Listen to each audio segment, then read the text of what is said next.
Welcome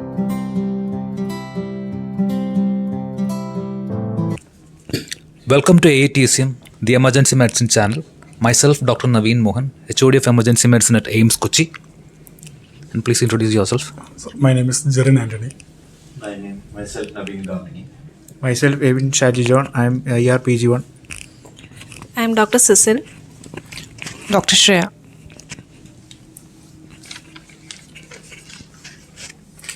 Okay, so let's start the case discussion on a case which came to ER yesterday with a cut injury. Right? Okay, so let's start the discussion. Okay, so 53-year-old male patient came to our ER with a cut injury over the right forearm.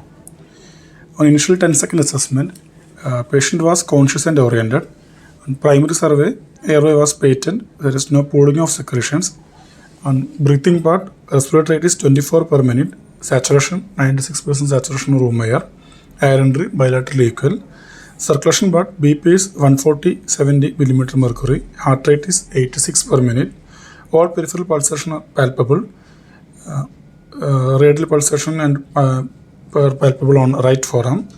CRT less than 2 seconds.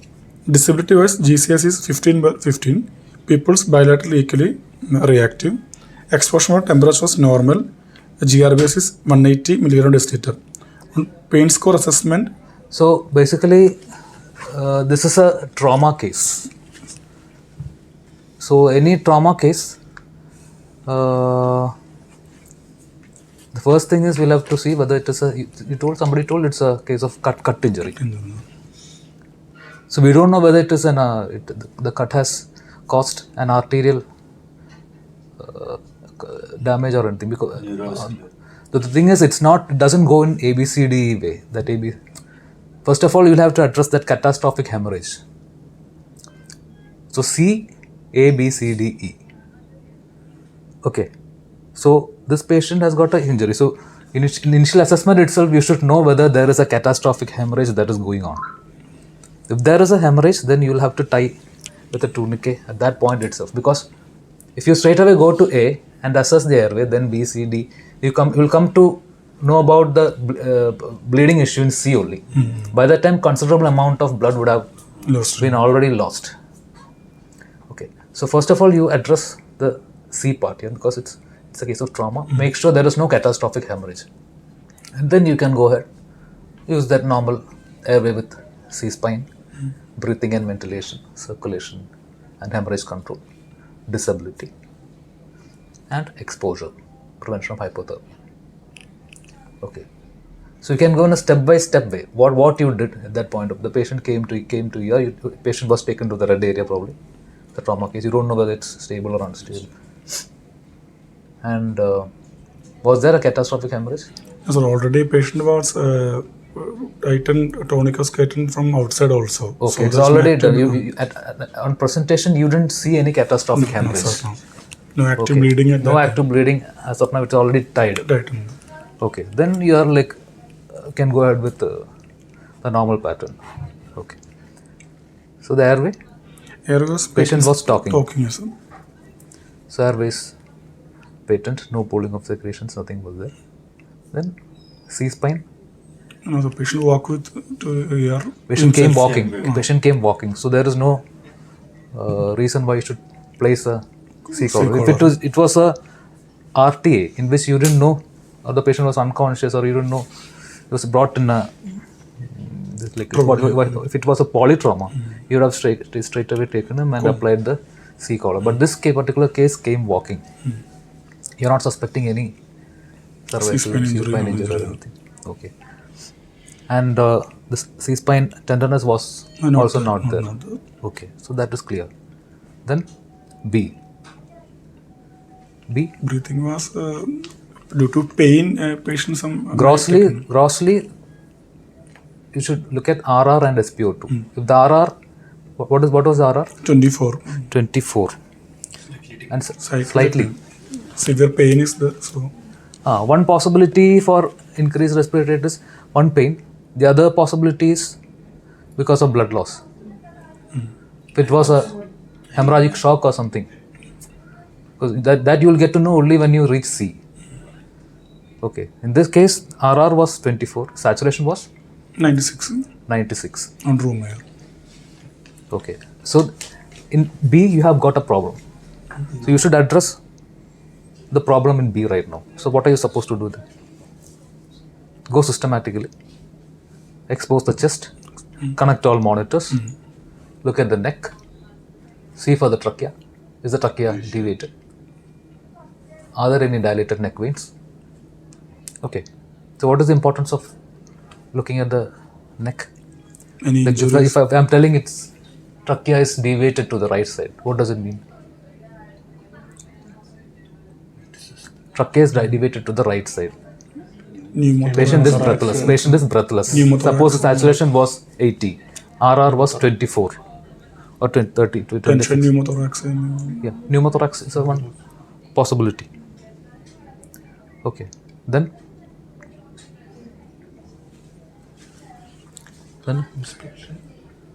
massive hemothorax is another possibility. Okay, you don't know. All right. Okay, in the case of trauma, we are looking for basically for the 6 killers, the atom CT. That means airway obstruction, tension, pneumothorax. In primary survey, you're basically looking for these things: atom CT, airway obstruction, tension, pneumothorax, open pneumothorax, massive hemothorax, cardiac tamponade, tracheobronchial injury. Previously, in the previous ATLS, they had flail chest also. But now flail chest is out and they have included tracheobronchial injury into the new the 6 killers that have to be addressed in the primary survey itself. Okay, so the moment you identify any of these 6 killers in the primary survey, you intervene and try to treat the problem then and there itself. Then only you will be moving forward. Got it? So in B, it is RR is 24. No. Saturation is 100%. 96. 96%. So was there any problem in the neck? No, sir. Nothing was there. In palpation also nothing, no issues. Okay, everything was central. Okay. Then moving on to the chest is already exposed. So moving on to the chest, what all things? Bilaterally equally moving. So go systematically: inspection, palpation, percussion, auscultation. Okay. So inspection wise, you're looking for any gross movement. the gross chest wall movement is equal or not, any visible injuries as such, any discoloration, contusion, abrasion, any open wound, stab wound or anything of that sort. In this case, it is not relevant. But generally, I'm talking about a polytrauma, not about this case. Okay. So inspection, palpation, percussion, auscultation, you found out that there is no problem in B also, right? If suppose there was a problem in B, there was a hyperresonant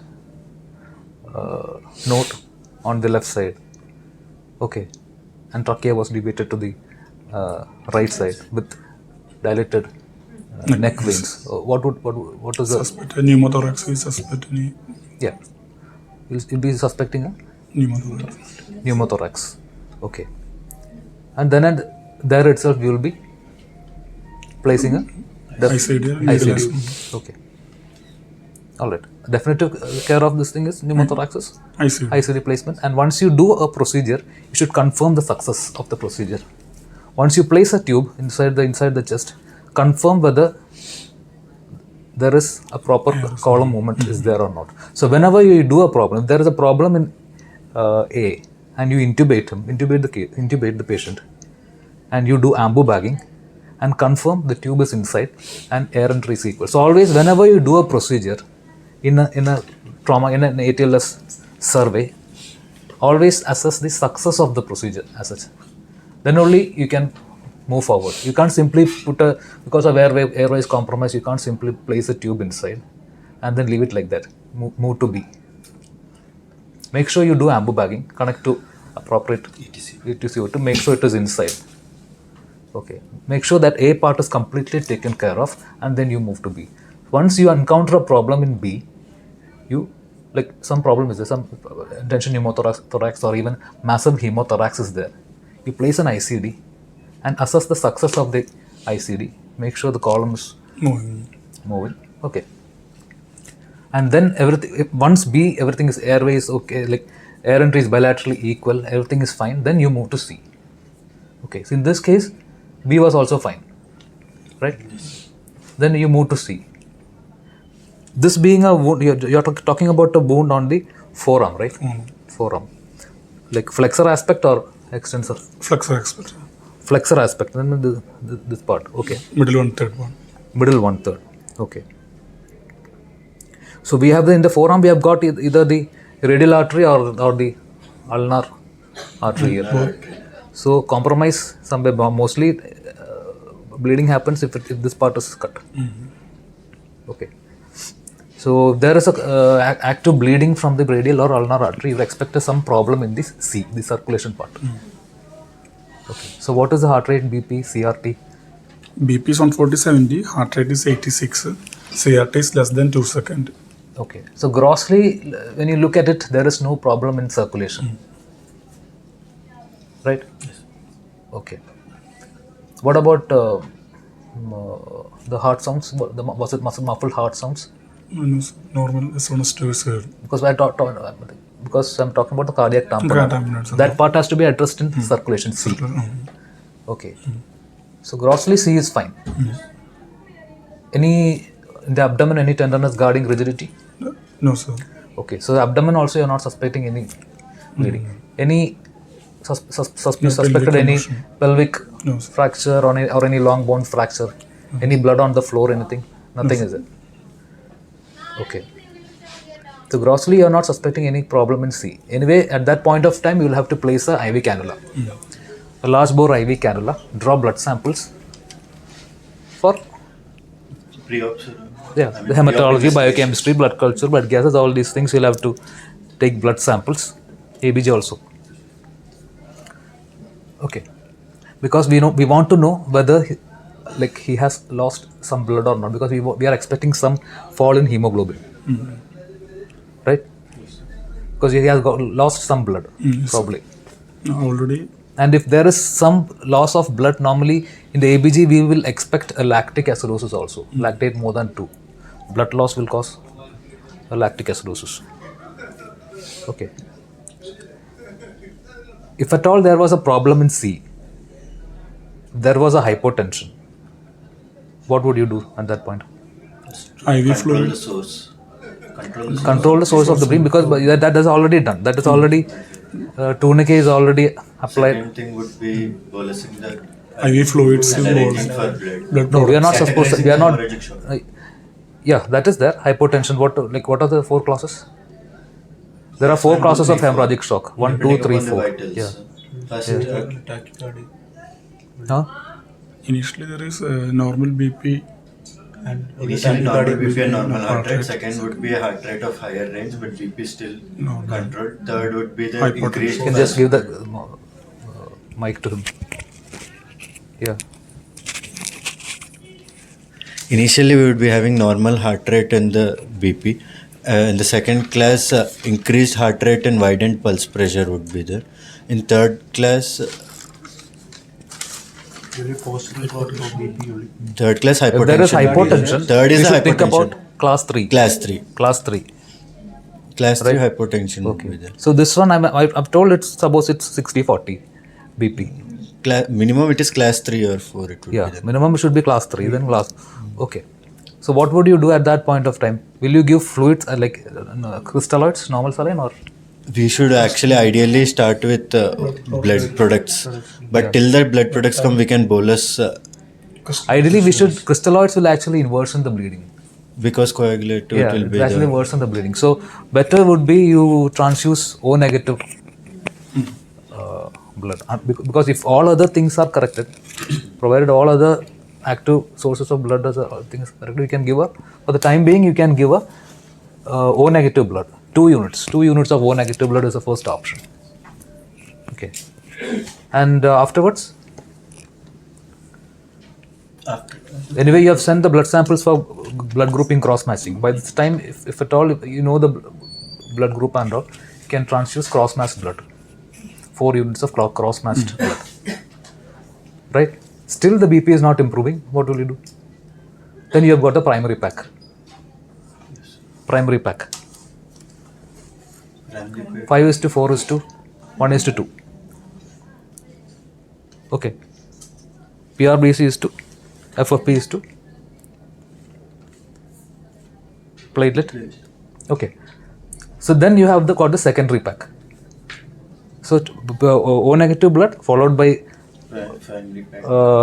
cross match blood, then primary pack, then secondary pack. Okay. The exact this thing you can just go and read about in your theory. You can just go and read how much of this is being given. Okay, how much of blood PRBC, how much of FFP, how much of platelet, how much of cryo. You can just go and this is about the massive transfusion protocol. This is a massive transfusion protocol, right? All right. So this particular case, BP is normal. So you are not worried about any of these things. Circulation is normal. No, so you can straight away go to D. So D, what all things? Disability. GRBS, GCS, pupils, yeah, and lateralizing signs. This is applicable for a polytrauma case, not for a walking patient with a plain cut injury. Okay, that you'll have to use your common sense and assess. Not like for every cut injury or for any incised wound, you don't do a full primary survey and apply a C-call or anything of that sort. Depending on the situation, you will have to change. Okay. So D is also fine. GRBS is fine. The GCS is full, and pupils no lateral equal reacting, and lateralizing signs means if there is an evident in a case of polytrauma, you ask the patient to move limbs, upper limb, lower limbs. Grossly, you check for all the sensations. If it is grossly, it is okay, means the spine is okay. Okay. Then exposure. Expose this thing, look for any evident injuries. If there is any evident bleeding or anything, you just apply the this thing, gauze piece, whatever, gauze piece or something, gummy pad or something, you can apply and then cover with a blanket to prevent hypothermia. Because that is, if hypothermia is there, that will worsen the bleeding. Okay. Then your primary survey is fine. Okay. Then what next? Pain score assessment is 10 by 10 that time. So we give so now you can go straight away. You can the adjuncts of primary survey. If it was a primary this thing trauma case, you should have done a ECG and a VBG and a Ryle's 1 tube, 2 tubes, 2 Gs. Okay, Ryle's tube, Foley's, ECG, VBG, and fast usually you do if there is a problem in C. If you are suspecting some problem, a problem in C, and on palpation you find there is any tenderness, guarding or rigidity on the abdomen, you are suspecting some kind of a Positive. yeah. If you are suspecting some bleed inside the abdomen, then you do a fast. And you will be looking for all the Sites of fluid collection. Basically in the hepatorenal pouch, the splenorenal pouch, Suprapubic area. yeah, suprapubic, Subsiphoid area. subsiphoid area, to basically to look for the heart. If there is any cardiac tamponade or anything, you will be looking for. Extended fast, we can look for hemothorax. Hemothorax, did fast, you can look hemothorax, pneumothorax, all these things you can see. Okay, this is applicable not for all cases. For all this, even for this case, you won't do a fast. Understand? You apply your common sense. And if there is patient is completely stable, BP is normal, and if their abdomen is completely soft, you don't need to do a fast. But I've seen many people doing fast for these cases. Okay, all right. Documentation. For documentation purpose. Okay. In adjuvants, we do a ABG to look for any active loss of ABG, blood. what was the Lactatus normal, sir. Lactatus normal, HB is 14. 14. An X-ray right forearm was taken. AP lateral X-ray was No, 1 minute. Right forearm is you're not supposed to do in the primary survey. Primary survey, you're dealing with the life-threatening things, the atom CT. Okay. If there is a problem you should treat atom CT at that point. It's a primary survey. Then you go towards a secondary survey where you will be doing taking the ample history, followed by the head to foot examination. So the ample history. Yeah. Ambulance. Is the patient allergic to any? No, sir, no allergy, no comorbidities. 53-year-old male. Why? What is the relevance of asking allergy and all? Pain medication. Medications. Yeah, but many patients will be allergic to paracetamol and all these things. Ketorolac or so you should be even before starting the thing you should ask them whether they are allergic and document it. Okay, then medications. What all medications the patient is currently on? That is important because if the patient is on any Apixaban or any anticoagulants or any antiplatelet agents, that becomes important. Okay. Or else some anti-seizure medications or anything which may interfere with that drug we are going to give. You should be, drug interactions you should be knowing. Okay. Then last meal. When was the last meal? Ample, right? Allergies, medications. Past illnesses. What are any past illnesses? No, sir. Any medical, any surgical problems? Any recent surgeries done or any scope is done? Nothing. No, nothing was there. Okay. Then Medical history. Last meal was at 1 p.m. Last meal was at 1 p.m. So if at all there is a surgery is planned, you should have like what is this thing? 2 hours time should be given for Fasting. fluids. 6 hours for Solid foods. Otherwise, it is a contraindication for all these things, surgery or general anesthesia. Yeah, even general anesthesia or even for intubation and all. You should be knowing when he had all these things. Last meal. If at all something has gone wrong, the patient has got aspiration. Chance of aspiration, vomiting, and all these things are there. So should be knowing what you are dealing with first of all. Okay. Then the events. Ample. The events relating to 53-year-old male, presented over here with this being a event, you should follow the who approach. That means who saw it, when it happened, okay, where it happened, what happened before the event, during the event, what happened after the event, what was done by the patient or even the onlookers. Okay, and then was he taken to some other hospital? What treatment was given from there? Okay, return. 53-year-old male patient presented over here with alleged history of cut injury over the anterior aspect of middle 1/3 of right forearm. The cause of injury, while he doing tile cutting work in the bathroom, the blade of the grinder accidentally fell over the right forearm at 2:45 p.m. 20 minutes back. Initially, Date? On 5th November. 5th December. This December. When did it happen? What time? 2:45 p.m. And when did the patient? 20 minutes, patient came to over here. 20 minutes. Within 20 minutes. Okay. Within 20 minutes, patient came to here. So this happened in a contaminated environment. It was in a bathroom, toilet.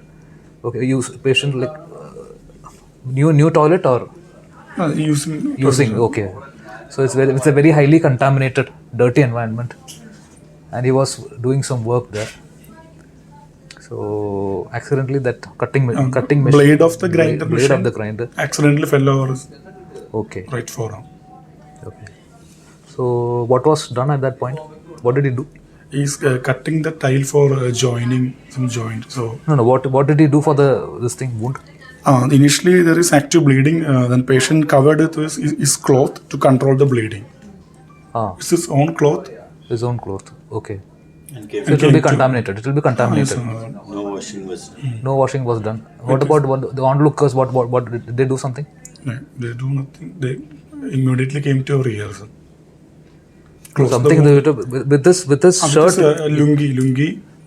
With a piece of the lungi, he closed the wound to control the bleeding and came to our ear. Okay. So it's highly contaminated environment. Whatever he did is anyway. As part of the initial the catastrophic hemorrhage part was controlled by this thing.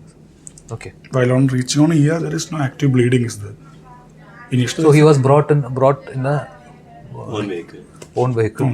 Okay. He came walking. He came walking into the ear. Okay. There is no history of LOC or bleeding injury from. Was this an electric this thing machine, electric cutter or something? Sir, it's electric. Electric cutter. Okay. Metal. Oh. Okay. High chance of infection to a very dirty wound. There is no other any bleeding injury from other side. There is no bleeding injury. Only this forearm. In head to toe examination. There is So ample history is over. Then head to foot examination. All other parts will be normal, except for the musculoskeletal system examination. except for the wound. Correct. So you can just describe the wound in the anterior aspect of the right forearm, right? Middle 1/3. So that means the flexor aspect. Flexor aspect. Okay. Middle 1/3. 1/3. Okay. What was the Size is 7x4x. So that will be that'll go according to the surgical approach. That means look, feel, move. Okay.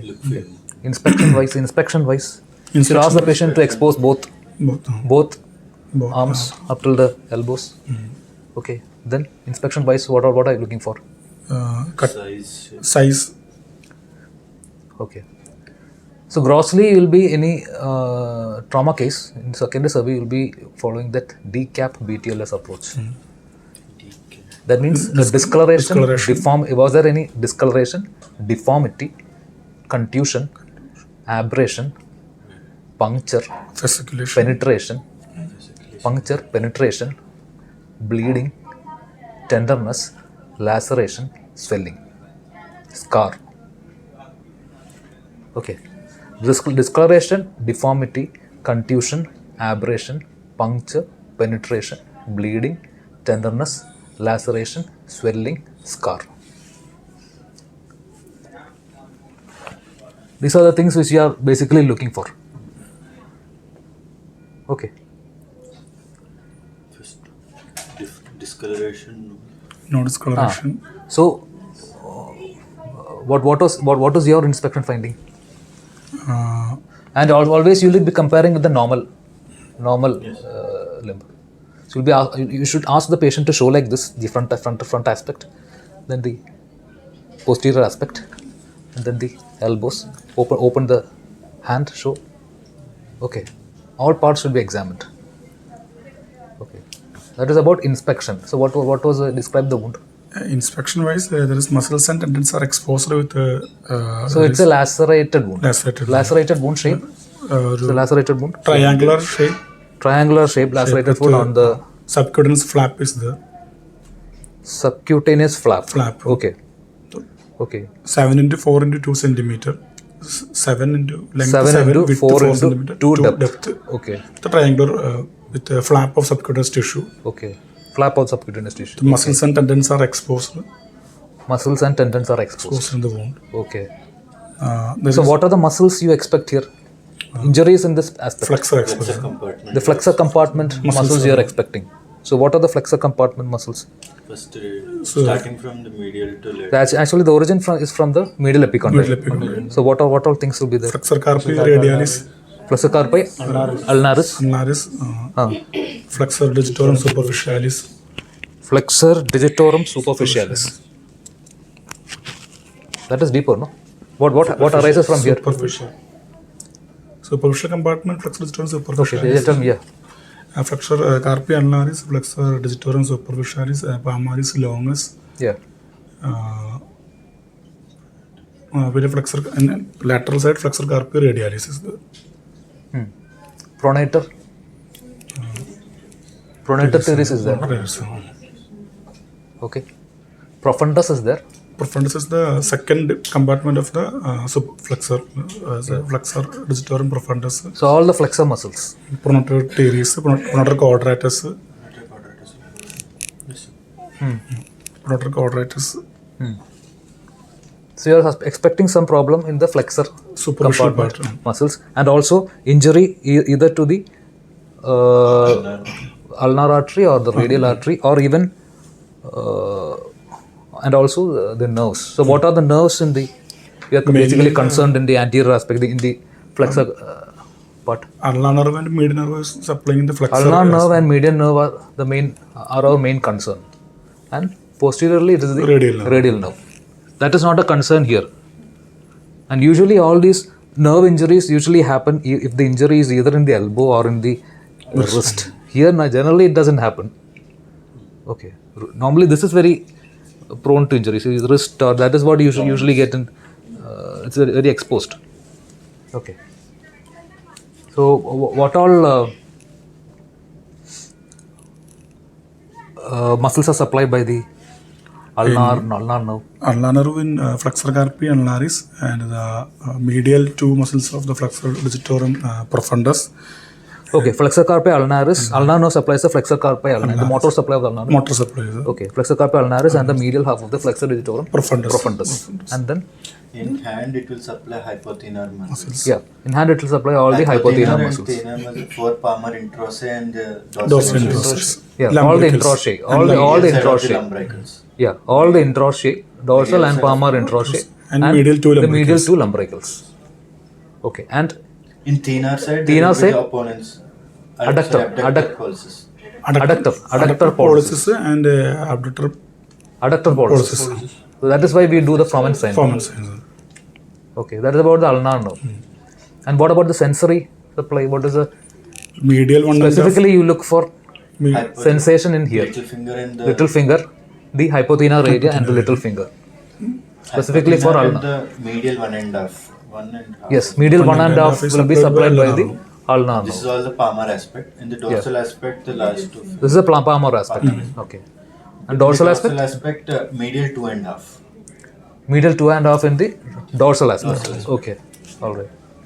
But to be specifically, like whenever you examine, finger, both little finger is very specific. For ulnar nerve. Only ulnar nerve supplies the. Yeah. So that is why we specifically look for little finger, this thing. Then what about the median nerve supply? Medial nerve. All other flexor compartment muscles except the flexor carpi radialis and the middle half of flexor carpi ulnaris and the medial half of the flexor digitorum profundus is supplied by the Medial nerve. median nerve. Yes.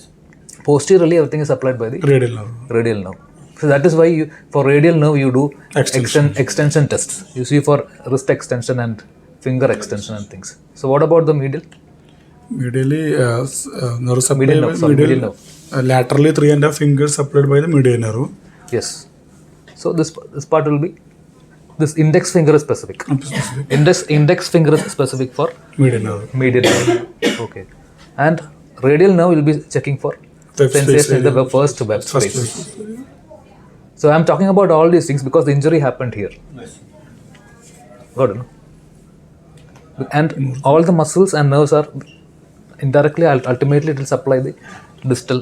The issue will happen, something is wrong means issue will happen either in the wrist flexion or flexion and also fingers. Okay. So in inspection wise, ask them to expose, look for all decap BTLS on the frontal aspect, anterior aspect, posterior aspect, knee. Okay. And then you can palpate. Okay. Palpation.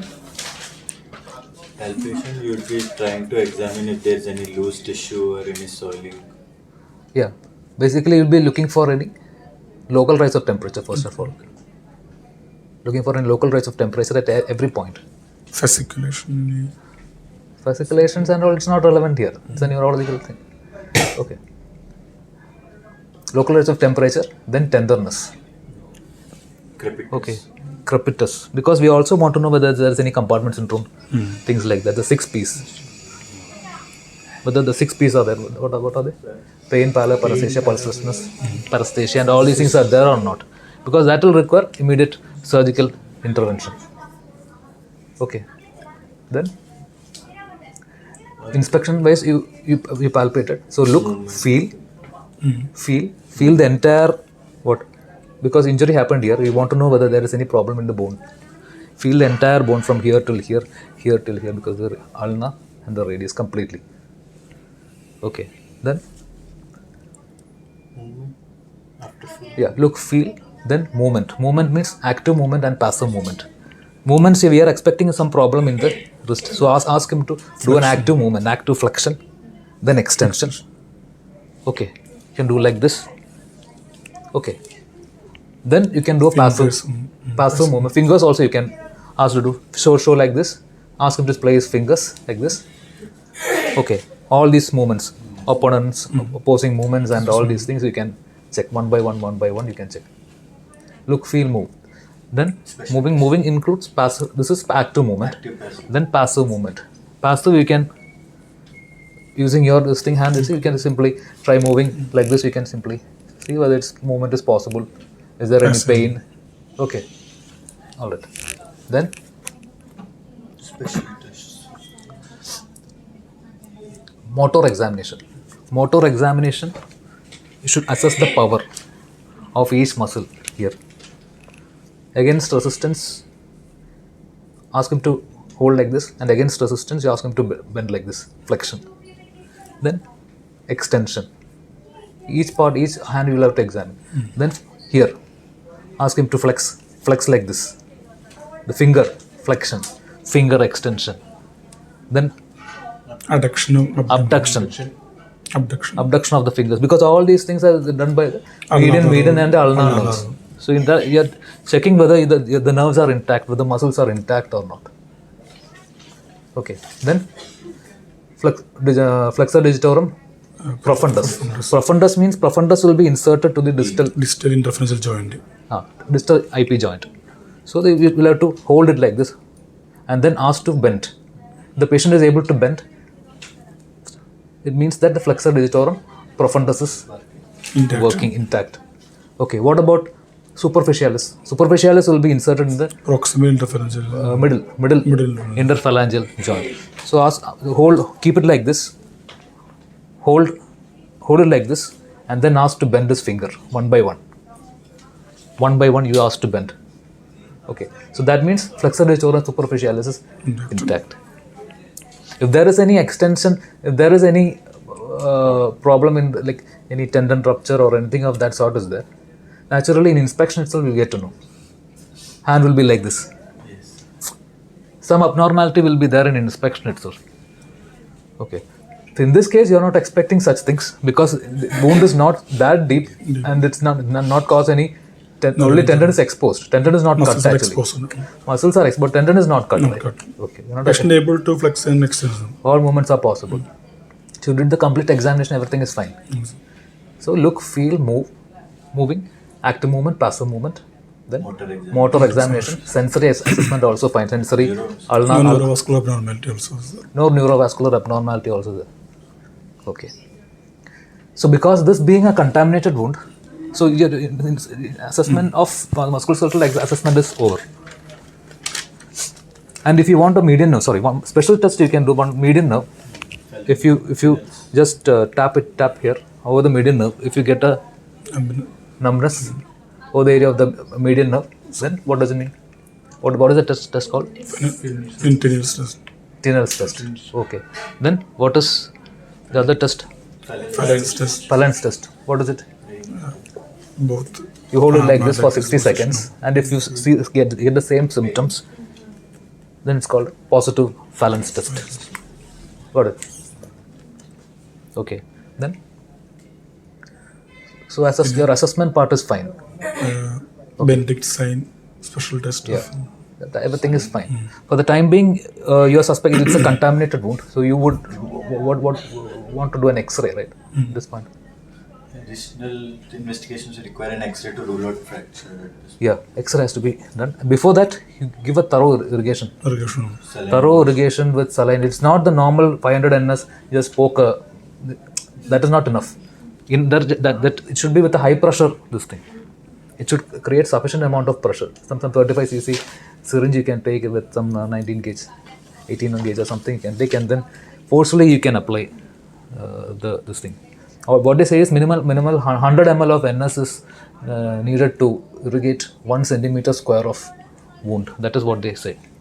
So you should require plenty of fluids to irrigate, but otherwise it will cause secondary infections. Because all these things can cause, what are the complications of this wound? Secondary infections, compartment syndrome, then necrosis, flap necrosis, then gas gangrene. All these things can happen. Okay. So what causes gas gangrene? What organism causes gas gangrene? Clostridium perfringens, right? Okay. So once it is thoroughly irrigated, you start on an immediate antibiotic. What antibiotic will you? Gram negative and gram positive antibiotic coverage. Anaerobic also, right? Because it's a very contaminated environment. So you can give an augmentin, amoxicillin clavulanic acid plus metronidazole you can choose. Or else if it is allergic to penicillin, you can choose even doxycycline. Ceftriaxone. Ceftriaxone or clindamycin can be chosen. Metronidazole is required. Then urgent plastic surgery consultation, because it won't heal by this being a contaminated wound. You can't immediately do the suturing, stitch it together, because it will cause secondary infections. What are the different types of wound that you know about? According to the degree of contamination. Give the mic to me. According to degree of contamination, we can divide into the clean wounds and dirty wounds. Clean wound can be again like clean wound and clean contaminated wound. Even clean wound would be defined as any surgical incision or clean. Clean contaminated wound would be the same incision at the point of alimentary canal or respiratory tract where there can be natural bacteria. Another would be contaminated wounds where it will be exposed to the open environment and contaminated by the infected organism. And dirty wound. Dirty wound, full dirty or infected would be the traumatic wounds like devitalized and Devitalized, okay. Manure, all those things. everything. So this is looks like a dirty wound. Dirty wound. It's in a latrine. It happened in a latrine. Okay. So cleaning is done. Then urgent plastic surgery consultation, because it won't heal by primary intention. You can't suture it and leave it. If it was a clean wound, you would have sutured it within 12 hours or so. You would have sutured it and naturally it will clean like approximate by primary intention. Otherwise, either it will be Gaping wound, it will be secondary intention. It will be by secondary intention. Okay, but that scar will be left. Yes. Okay, then tertiary intention. Tertiary wound like in dog bite or avulsion wounds where we should not do any suturing at that point of time. Yeah. First let it be open, then we'll clean it, and to prevent secondary infection or secondary gaping, then we will suture it like after few days. After few days you'll be suturing it. That's We want that infection to settle down first. That's about tertiary intention. Okay. Then what about the tetanus prophylaxis? Tetanus will you give? As per immunization status, we divide the wound: clean wound, tetanus prone wound, and high risk wound. High risk tetanus prone wound. You want to know whether the patient is having a high risk tetanus prone wound or a tetanus prone wound. So what are the tetanus prone wound? There is a puncture type of injuries, wound containing foreign body, compound fracture injuries, certain animal bites or scratches. That is tetanus prone wound. Okay. High risk means there is a wound soiling with any manure, contact with any manure, or wound or burns. It is delayed more than 6 hours. Wound or burns that show extensive devitalized tissue. It is high risk tetanus prone wound. Okay. As per this, So will you give tetanus vaccine now or? Depending upon the categorization. Yeah. What category? In age 11 years or more who receive primary course of tetanus vaccine and last dose taken within 10 years. This is the UK guideline. UK guideline. Okay. Last dose taken within 10 years. Then for what this, is the normal pattern, immunization schedule in UK? 5 course of five courses are there. You know about India. Yeah, India. What is? India, it is 6, 10, 14 week. Starting with the 6th week, 10th week in the group of pentavalent vaccine, it is included. Next, at 18 month, we give one booster dose. Then again another booster dose at 10th year. 10 year, and again 16 year. Apart from that, in pregnancy again it is indicated. So 3 doses. In UK, the thing is before when the patient is young, you will give 3 doses, and before preschool you give 1 more dose, and then when the patient, the child leaves you give one more dose before leaving. Before leaving. Before leaving school. Okay. The 5 doses is what is in. Like that only here. Also. Yeah. If the patient if this guy wasn't immunized at all, then he never received a tetanus this thing. Then this would be. Then you'll have to start a tetanus vaccination. Full dose of vaccination has to be started. Okay. And apart from that, you'll have to give up. When do you give tetanus immunoglobulin? Tetanus immunoglobulin. High risk wound with last taken dose more than 10 years. Priming dose was taken, but last dose of vaccine taken more than 10 years ago. Then, if the wound is high risk tetanus prone wound, immunoglobulin is advised. Vaccine plus immunoglobulin is required. The vaccination was perfect on time, and if the last vaccine was Taken more than 10 years. more than 10 years, then you give a In high risk prone wound. Not in if it was within 10 years, no need to give anything. No, not really. So if the guy, if you have taken a proper tetanus vaccination and also a recent tetanus vaccination within the last 10 years, you don't need to take Immunoglobulin. Vaccine also not vaccine also you don't need to take. Also immunoglobulin also you Not take. no need to take, because we have the immunity. Within 10 years. Yeah. More than 10 years in tetanus prone wound, more than 10 years of vaccination history, vaccine should be taken in tetanus prone wound. In high risk tetanus wound, vaccine plus immunoglobulin also taken. Yeah. So if the vaccination was more than 10 years back, and if the wound is tetanus prone wound, you take only Vaccination. vaccine. But if it was a high risk tetanus wound, you take, apart from vaccine, you take immunoglobulin also. Got it, no? So what is the dose of immunoglobulin that you give? IM dose. IM dose. 250. 250 mg IM. You give. So when do you give 500 mg IM? Delay in more than 12. More than 12 hours delayed, we give 500 international units. More than 12 hours delay? We give 500 international units. Basically, these are prophylactic doses, but treatment dose of tetanus would be 500 international units of immunoglobulin. Okay. All right. So you gave all these things, and we, as this wound is exposed and dirty kind of wound, we even dispose the patient along with antibiotic. okay. Plastic surgery disposed. Plastic surgery came and disposed. First dose of antibiotic should be given in the ER. Yeah. Okay.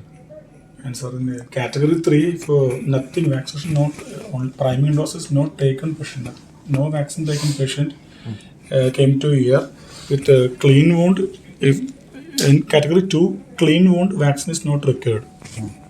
Priming course of tetanus was taken, but vaccine taken last more than 10 years. Clean wound we give nothing. But in category 3, the patient was not taken priming course of vaccine. Clean wound also we give vaccine. In tetanus prone wound we give vaccine plus immunoglobulin. Okay. If patient was So whoever is seeing this class can just go through the schedule, the vaccine tetanus. The green book is there. It's available in the net. If you type it, you'll get tetanus green book. The schedule and when to give vaccine, when to give immunoglobulins. All these things will be available in that. Okay. So this is grossly about the management of a dirty ward. Okay. Any doubts? Anything?